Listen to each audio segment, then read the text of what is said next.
Hey everyone, guess what has happened? I'm just doing a short little video on EVs because it's not snowing yet. I'm waiting for the snow to come because I have an EV, F-150 Lightning, best EV currently being made in the marketplace for range and utility.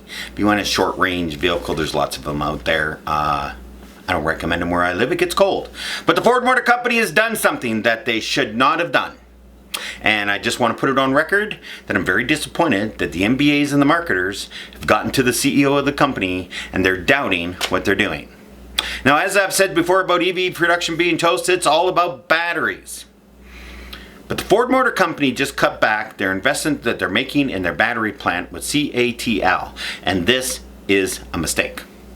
They're cutting back. They're going to do less batteries because the headlines are, well, you know, if they do it with that CTL company, well, they might miss out on their $7,500 rebate, tax rebate, that quite frankly should not exist. I just cannot tell you how bad that is. There should not be rebates for EVs anymore. They've been around long enough, they should be able to compete. One of the things they haven't been competed on is batteries, but the Ford Motor Company decided we're going to cut back. We're going to make this plant smaller. We're going to make less batteries. Because we don't know if we... Are you kidding me?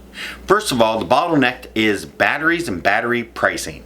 It is extremely difficult to make batteries, people. There's lots of videos out there about LG Energy Solutions and CATL and Panasonic in the US and Canada making batteries and how these plants have to be zero dust and particles and like 1% humidity. Oh, 1% humidity? I can't even fathom 1% humidity. And if they don't have that, they can't make these large battery packs that go into vehicles.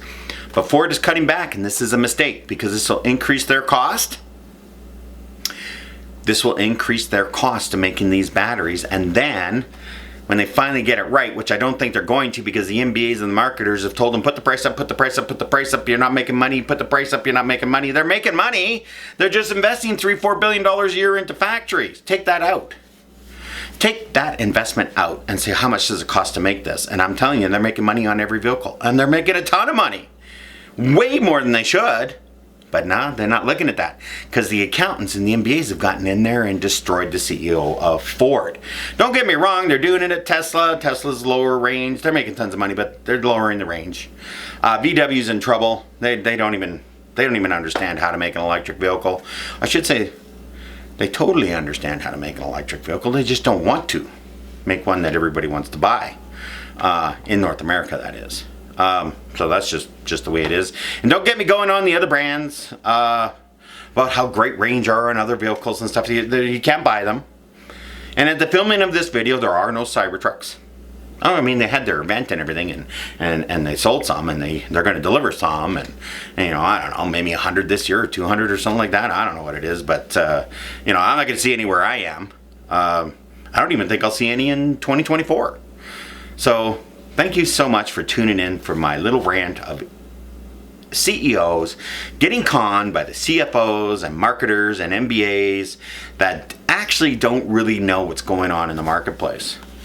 If you drive an EV like I have, for as long as I have, for the amount of kilometers I have done, there's one thing I can clearly tell you. 350 miles, 550 kilometers, when it's minus 20 degrees outside, going 120 kilometers an hour. And with like 30 kilometers left in, because you're not going to zero, you got to plug her in and charge. We know there's no chargers. So we have to be able to do that round trip and come make it back to our home. And I charge at home all the time. You can see my 30 days of hell of trying to charge not at home. I did it in the summer because my range goes way up in the summer. Okay, I can slow down, no air conditioning, roll the windows down, and off you go. Air conditioning doesn't cost much, by the way. It's only about 2% of your range, whereas heating can be up to 50% of your range. So I'm very sorry to hear that the Ford Motor Company are making mistakes. And that's just the way it goes. They don't see what's going on. Tesla's making mistakes. They don't see what's going on. Short the range down, more chargers. They don't get it. When it's cold, I don't go out and only buy 6 liters of gasoline a day. And I don't know why they think you should do that. Have yourself a wonderful day. Thank you for listening. I really do appreciate it. I just had to get this off. That how they're just ruining everything. Thank you very much. Have yourself a great day, great weekend, and I'll see you in the future.